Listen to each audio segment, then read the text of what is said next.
Pois é, se você acha que o Hugo Mota não tá com nem um pouquinho de paciência com o Lula, igual você, acertou e acertou bonito. O Hugo Mota surpreendeu todo mundo passando uma rasteira daquelas no Lula.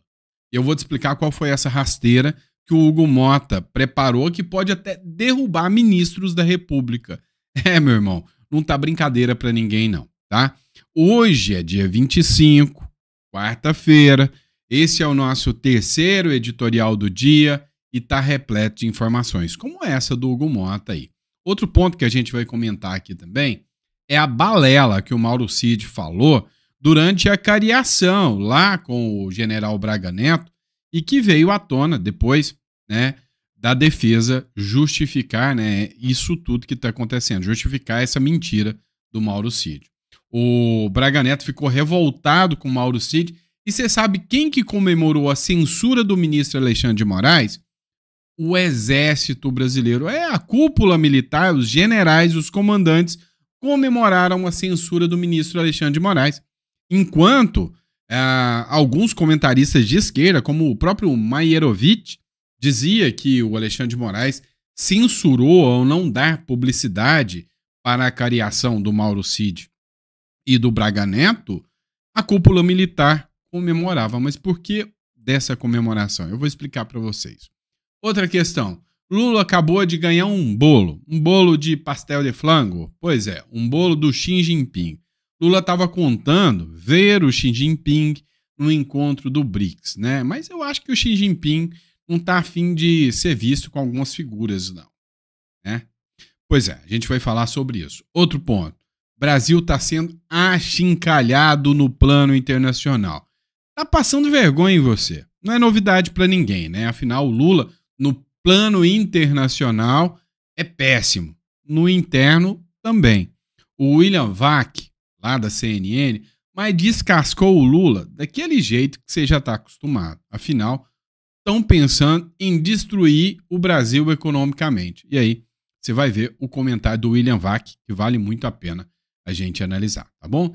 Isso e muito mais faz parte aqui do nosso editorial, e em especial, Donald Trump parte para cima do New York Times e da CNN por causa de fake news. E resultado é fake news, a imprensa brasileira acompanha também. Vamos falar sobre tudo isso aqui, né? Tudo isso que está bombando hoje nas plataformas aí de informação. Não esquece de se inscrever no canal, curtir, compartilhar, isso ajuda bastante o nosso trabalho aqui. Então, se você puder compartilhar, eu te agradeço muito. Inscreva-se no canal também, tá certo? E lembre-se, se você pensa num plano B, entre em contato, agenda uma consulta para saber um pouco mais o quanto o Uruguai pode ser um ótimo plano B. Fechou? Bora pra cima. É o seguinte, pessoal. O Hugo Mota não está nem um pouquinho feliz com o Lula. Já deu sinais de que vai pular fora do barco. O MDB da Simone Tebet, que antigamente era o PMDB do Michel Temer, já fez um protocolo pré-impeachment. É, meu amigo, o mesmo que ele fez para Dilma Rousseff, falando que as medidas populistas e gastadeiras do Lula vão arrebentar o Brasil. Tá. Mas quem é o garoto de recado que tem até um apelido, né? Tachad. Pois é o Haddad. O que está acontecendo em relação ao Haddad? O Haddad agora está sofrendo fogo amigo. É, meu amigo. O que está acontecendo? O Lula e a galera do Planalto, ou seja, a base do governo, estão dizendo que o culpado por não aprovar os aumentos de imposto que o Lula tanto gosta é o Haddad. Ele é o grande responsável por isso. Dá uma olhada nessa matéria do Metrópolis. O Planalto culpa o Haddad por Mota pautar a derrubada do decreto do IOF. Vamos entender isso aqui. O IOF é um imposto, tá? Imposto sobre operações financeiras. O Lula editou um decreto aumentando esse imposto. Então não precisa passar por lei, porque geralmente uma lei ela é criada assim. Eu mando para o Congresso, passa na Câmara, passa no Senado, depois vem para mim que sou presidente, sanciono, e aí vira lei. É assim que funciona. E aí cria-se um imposto. No caso do Lula, né, esse IOF, ele pode mexer nele, a própria Constituição deixa, por decreto. Só que o Lula criou esse novo imposto por decreto. Isso revoltou todo mundo. A Câmara dos Deputados, revoltada, foi e apresentou um PDL. É um projeto de decreto legislativo. O que ele faz? Ele cria um decreto também, entre aspas, né? Mas revogando o decreto do Lula. Ou seja, o Lula aumenta o imposto, a Câmara dos Deputados vai falar não vai aumentar, cai o imposto do Lula, já era. O Lula está revoltado, ele queria mais imposto, queria mais din-din. O Hugo Mota foi e falou, não, vou postar aqui a votação, vou publicar a votação do decreto do IOF. Olha só.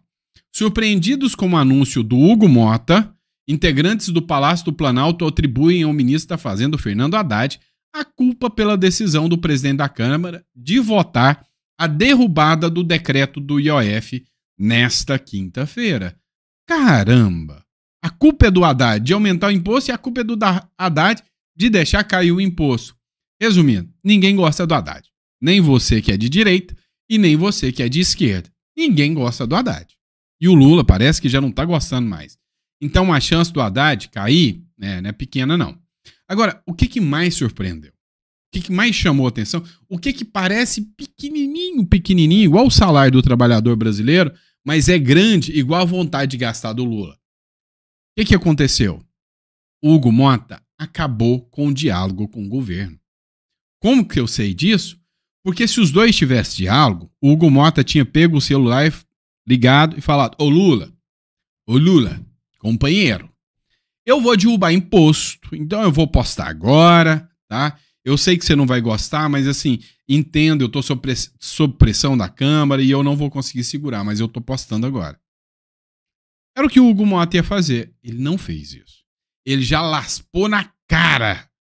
Mota choca o governo, Lula, ao avisar pelas redes sociais que pautou a derrubada do imposto. Ou seja, foi um golpe duro, uma rasteira no Lula, né? Ou seja, foi mais ou menos o Hugo Mota dizer o seguinte, tô derrubando mais imposto, essa política desse governo é um desastre e eu tô pautando aqui que eu vou derrubar esse imposto que o Lula colocou.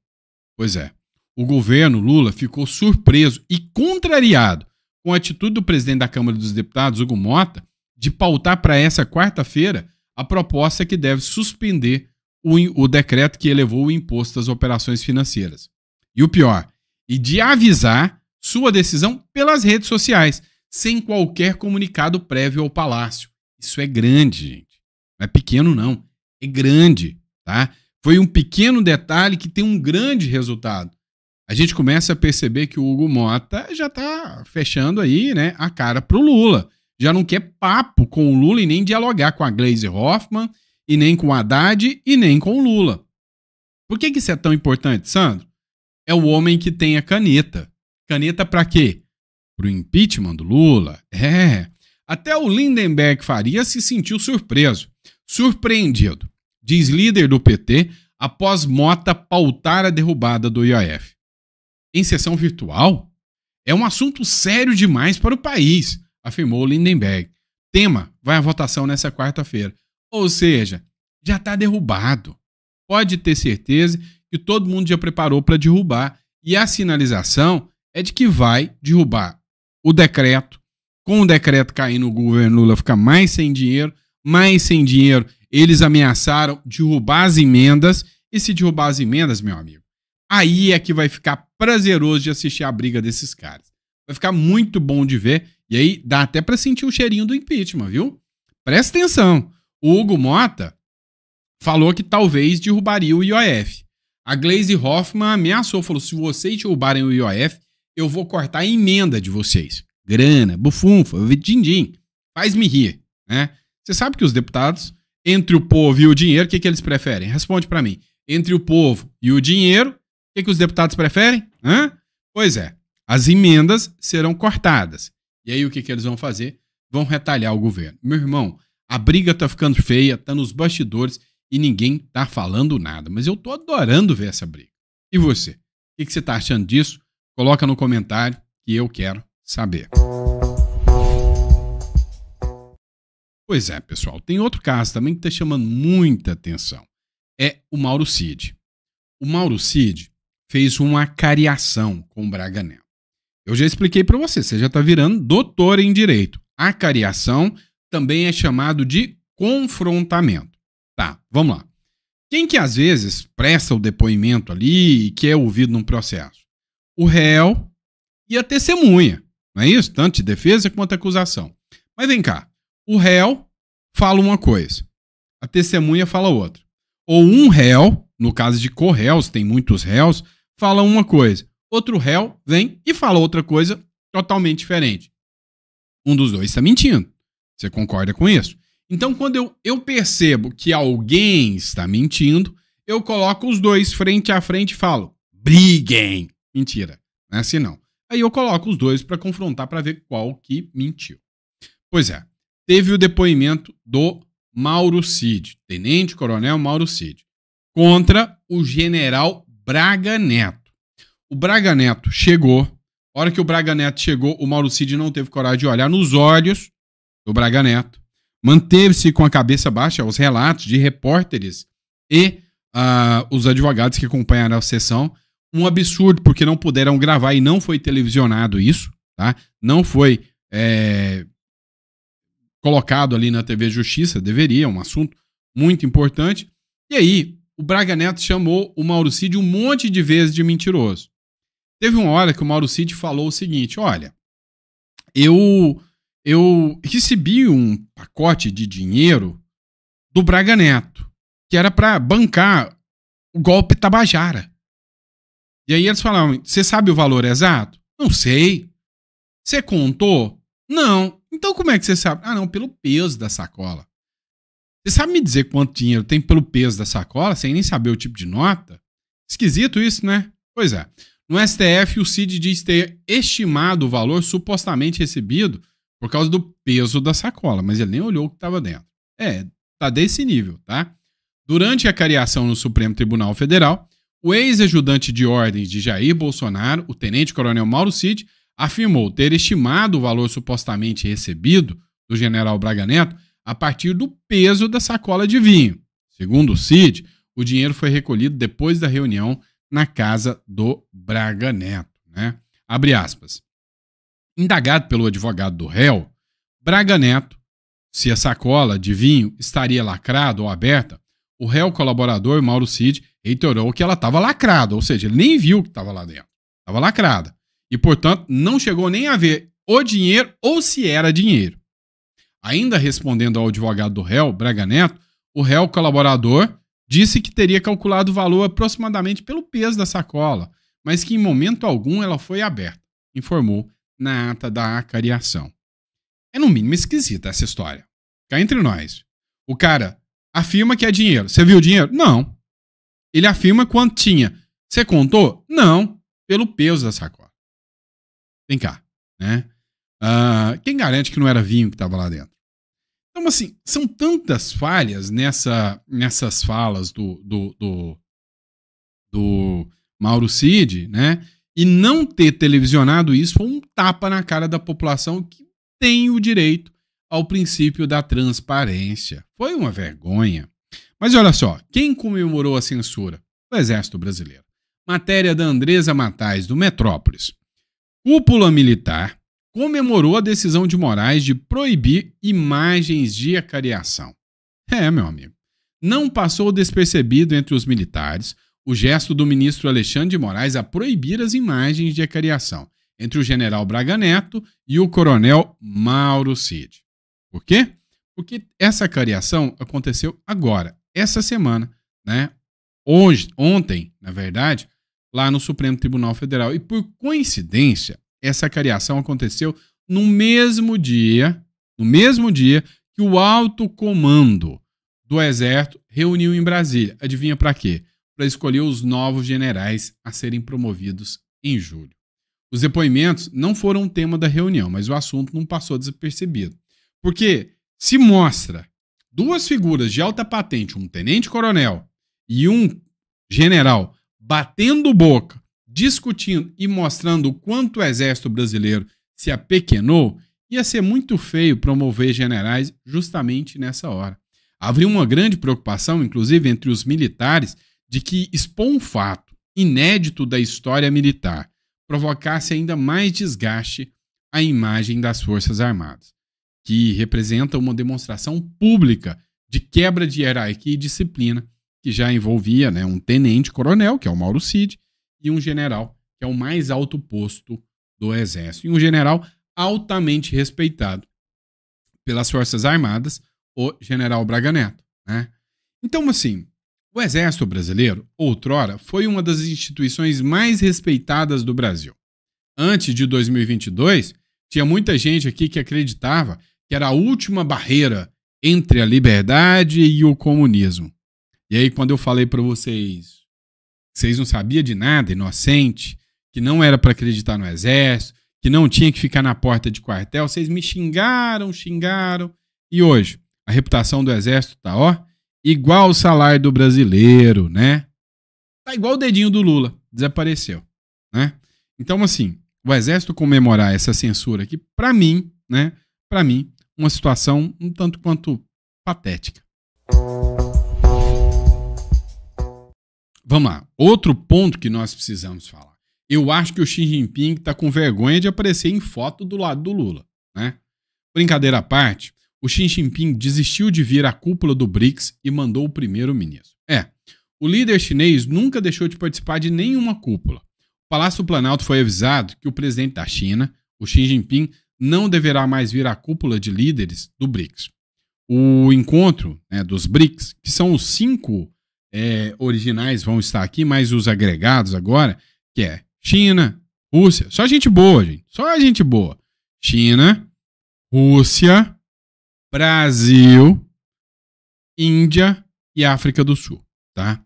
O encontro vai acontecer, adivinha onde? No Rio de Janeiro, dia 6 e 7 de julho. E ganhou uma especial relevância, né? Por causa dessa escalada lá no Oriente, né? Israel, Irã, ganhou uma importância muito maior do que antes. Por quê?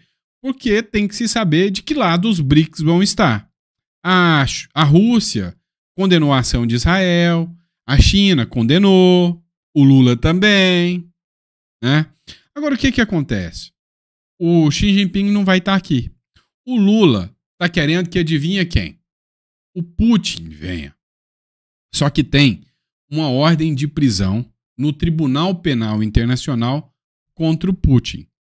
E o Lula está querendo desrespeitar o Tribunal Penal Internacional. É aquele cara que não respeita as instituições, né? Não respeita as instituições. E aí, o que acontece? Simplesmente, se o Putin vir aqui, o Brasil vai ter descumprindo uma ordem judicial. Pode dar ruim pro Lula, hein? O Lula que já não está com moral muito alto. E aí, além do evento dos BRICS, que vai ter em julho, vai ter também a COP30, que vai acontecer em Belém. E aí, é tenso falar isso, mas olha só, a matéria da Globo News, COP30, Brasil é cobrado por preços abusivos em Belém. É uma vergonha, os caras não sabem nem organizar um evento. A COP30 pode ser um dos eventos mais vergonhosos, vai passar uma imagem péssima para o Brasil. A COP30, que é um evento para tratar do meio ambiente, pasmem, derrubou mata amazônica, né? Mata atlântica, para poder criar uma estrada para o povo chegar lá. Agora, as delegações que estão indo, querendo ir na COP30, estão querendo chegar lá, mas adivinha, tem hotel que antes da COP30, porque Belém não tem essa estrutura, não é um lugar turístico, não tem essa estrutura para receber delegações. A COP30, os hotéis, tem hotel que cobra 300, 350 reais a diária e agora está cobrando 10 mil por causa da COP30. Brasileira também, eu vou te contar, né? Mas lei da oferta e da demanda, né? Errado é quem? Os organizadores que não souberam estruturar, né, um evento. E aí, só para você ter noção, o Radisson, que é um hotel mais chique um pouquinho, não sei se você já ficou no Radisson, tem diária ali que varia, né? Brincadeira. Tem diárias ali que podem variar, né? Desde R$ 1.200 até 4.000, 5.000 reais, né? Dependendo do momento do evento, o Radisson tem esses preços. Lá na COP30, estão dizendo que vão chegar a cobrar 25 mil reais. E aí o que acontece? Um monte de gente está começando a desistir de aparecer na festinha do Lula. não vai dar certo. Mas tá tudo bem. Enquanto o Lula quer fazer festinha, enquanto tá gastando uma grana preta com essa história de COP30, enquanto tá investindo grana pra caramba lá e o brasileiro tá mais quebrado, pois é, a dívida bruta do Brasil vem subindo. E o William Vac falou o seguinte: o governo Lula recebeu o alerta de risco de dívida sem controle.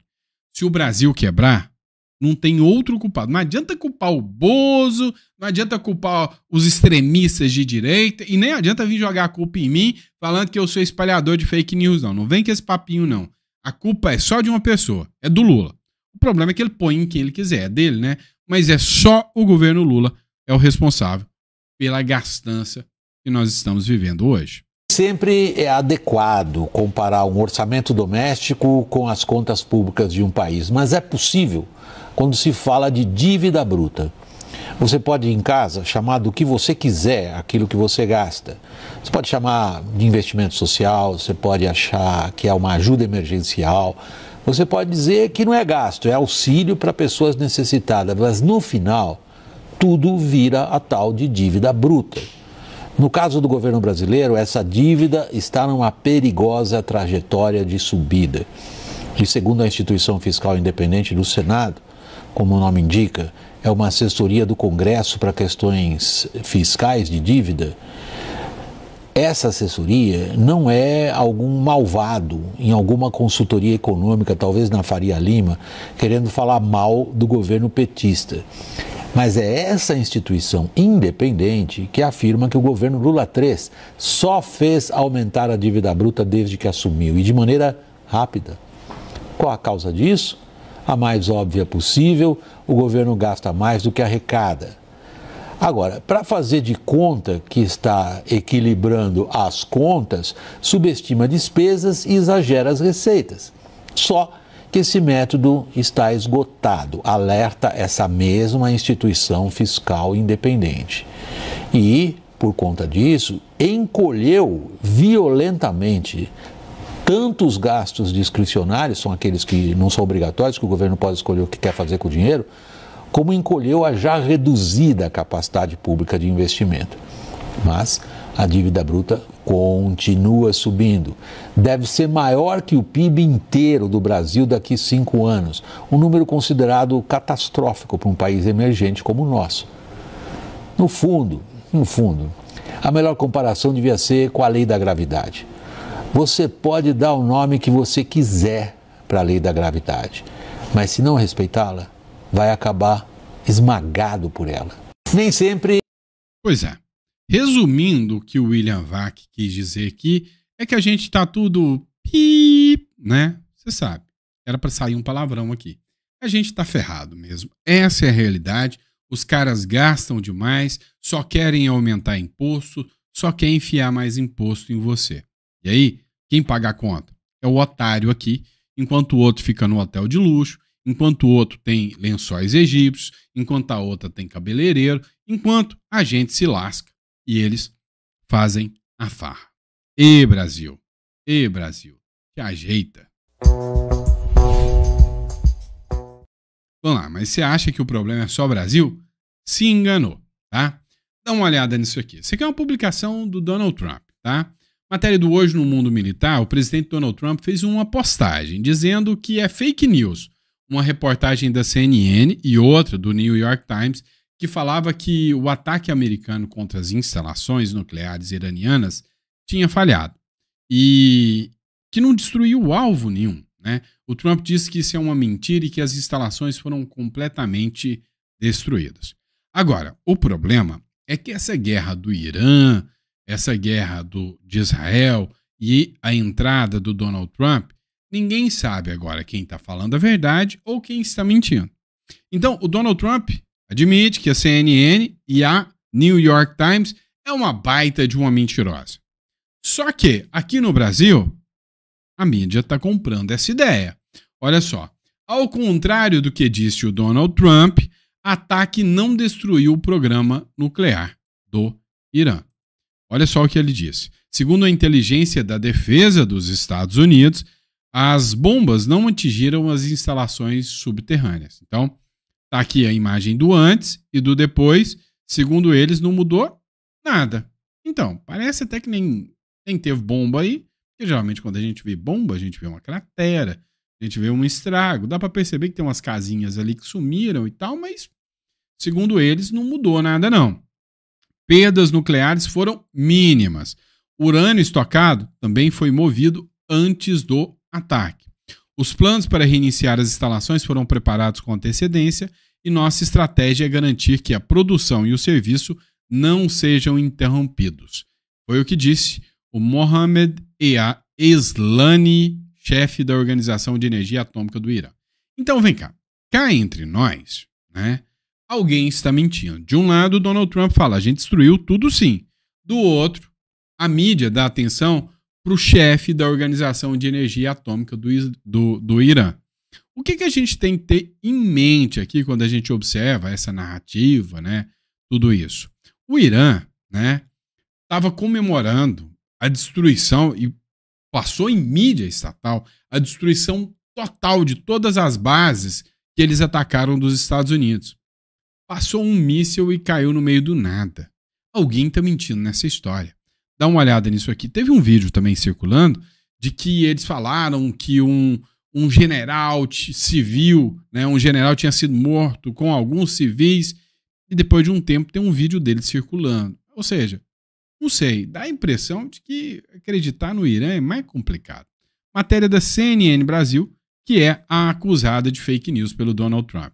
Acompanha. A avaliação preliminar da inteligência americana, que foi obtida pela CNN, sugere que os planos do Irã apenas foram atrasados em alguns meses, questionando então essa destruição que tanto o presidente Donald Trump quanto Benjamin Netanyahu estão dizendo que aconteceu. A gente vai... Só uma pergunta antes de continuar aqui. Os planos do Irã só foram atrasados. Que planos? Da bomba atômica? A Washington agora com a nossa correspondente Mariana Janjaco. Mariana, boa noite para você. Eu sei que está de noite aí, mas ainda com o sol a pino e deve estar um calor danado na capital americana, mas eu quero que você conte para a gente essa análise interna que a CNN teve acesso da inteligência americana, que está desmentindo Netanyahu e Donald Trump. Exatamente, Thaís, contradiz, né, o que disseram Netanyahu e Trump, porque afirma que os principais componentes das instalações nucleares do Irã não foram destruídos por esses ataques, que os ataques dos Estados Unidos contra essas instalações apenas atrasaram o programa nuclear do Irã em questão de meses, mas não acabaram com o programa completamente. Ou seja, o Irã ainda tem chances de retomar esse programa com um atraso de apenas meses. A Casa Branca já reagiu sobre isso. Como eu disse, Donald Trump não está aqui hoje, ele está na Holanda para participar da cúpula da OTAN, mas a porta-voz da Casa Branca, a Karoline Leavitt, desmentiu esse relatório, disse que o relatório está errado e, ao mesmo tempo que ela diz que é uma avaliação errada, ela diz que esse documento era classificado como top secret, ou seja, um documento secreto e que foi vazado para a imprensa por alguém, por um funcionário de uma autoridade de baixa patente, alguém que queria descredibilizar os esforços de Donald Trump. Foi o que disse Karoline Leavitt, que insistiu na ideia de que as instalações foram completamente destruídas. Thaís, é importante a gente lembrar que essas são as primeiras informações, essa é uma primeira avaliação, o trabalho de inspecionar os danos exatamente, de avaliar na prática qual foi o tamanho do estrago, ainda está sendo feito, então essas informações podem mudar, mas já trazem então uma indicação contrária ao que sugeriram Trump e Netanyahu, né? Ao que sugere o governo americano, que continua mantendo sua posição, dizendo que a própria informação do próprio setor de inteligência do governo está errada. E não é a primeira vez, na verdade, que Donald Trump faz isso com relação a informações da inteligência americana. Agora, a questão que fica é, de fato, como vai ser o resultado final, né? São duas questões, como de fato vai ser esse resultado final da avaliação feita pela inteligência americana e se isso muda algo na postura de Trump ou de Netanyahu, o fato, né, se de fato for ficar confirmado que essas instalações não foram completamente destruídas de fato, os principais componentes ainda estão lá. Uma avaliação. Pois é, se a imprensa está dizendo que não foi destruído de fato e que os planos do Irã permanecem e que eles vão voltar com o programa nuclear que pode construir bomba atômica, eles estão incentivando a continuação e a continuidade da guerra? É isso? Mas só para constar uma coisa, dá uma olhadinha aqui. Da onde vêm as fontes da CNN? 2 fontes familiarizadas com a avaliação disseram que o estoque de urânio enriquecido do Irã não foi destruído. Tem que ser alguém que tem acesso ao estoque de urânio do Irã. Uma delas afirmou que as centrífugas estão praticamente intactas. Pois é, quem foi lá? Quem tem acesso a isso? Quem falou sobre isso? Interessante essa reflexão, você não acha? E aí, quero saber sua opinião. Quem está mentindo? Donald Trump ou a CNN? Coloca no comentário que eu quero saber seu ponto de vista. Bom? E é isso, pessoal. Grande abraço, fiquem com Deus. Eu encontro vocês daqui a pouquinho, às 7 horas da noite, tem mais editorial para vocês.